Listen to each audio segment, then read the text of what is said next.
If you want your house to sell fast in 2026, that's easy. Just slash your price in half. What did you say? Sorry, totally kidding. But in all seriousness though, if you are planning to sell your house this year in 2026, here's the hard truth that many sellers may not want to hear. Overpricing your house doesn't just slow down the sale of your house, it could potentially cost you as much as tens of thousands of dollars on your sales price. Let me show you how smart sellers are strategically pricing their homes, as well as the biggest mistake that just it kills momentum right out of the gate. Okay, first of all, pricing alone is not the only factor that determines whether a house sells or not, but bad pricing, yeah, that's gonna almost always sabotage everything else you do. Yeah, you go just a few years back, I mean, you could throw any price on a house and you're still gonna get multiple offers on it, but make no mistake, yeah, that market, it is gone. Today, buyers, they're much more cautious.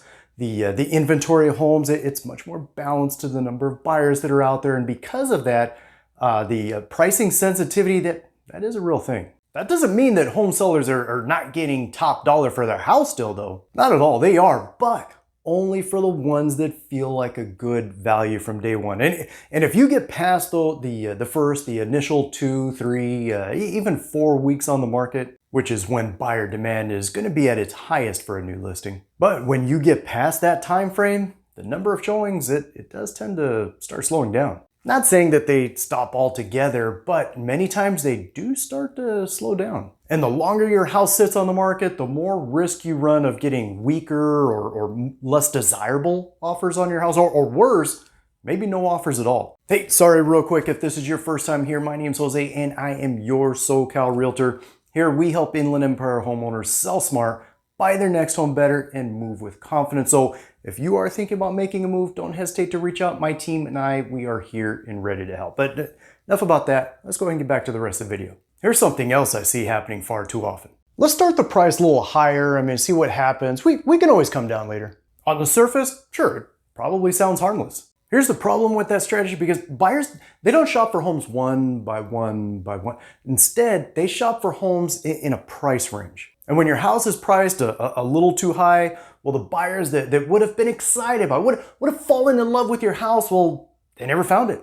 They never scheduled a showing to come out and see it, which obviously means they never made an offer to you. Instead, your house gets pushed into a different pricing bracket, competing against other houses that, I don't know, they might be newer, maybe they're bigger, just they have a better value at that price point.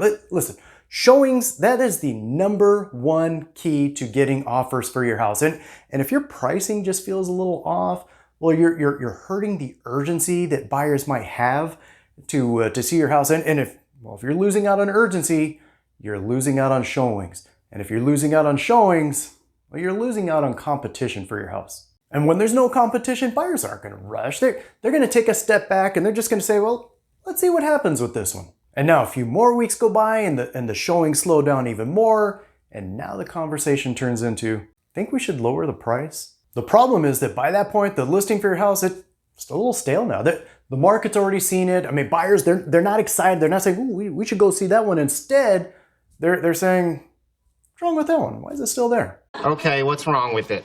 I can't tell you how many times I've seen homes that, they go up for sale, but they go up for sale overpriced. Then they eventually end up reducing the price, but then ultimately end up selling for less than other comparable homes that were priced correct from the start. I know, sounds backwards, right? You'd think that by just lowering the price, that no big deal, that helps, we're good. But here's what actually ends up happening though. When buyers see a price reduction, the first question they ask isn't, well, man, this is a great deal, isn't it?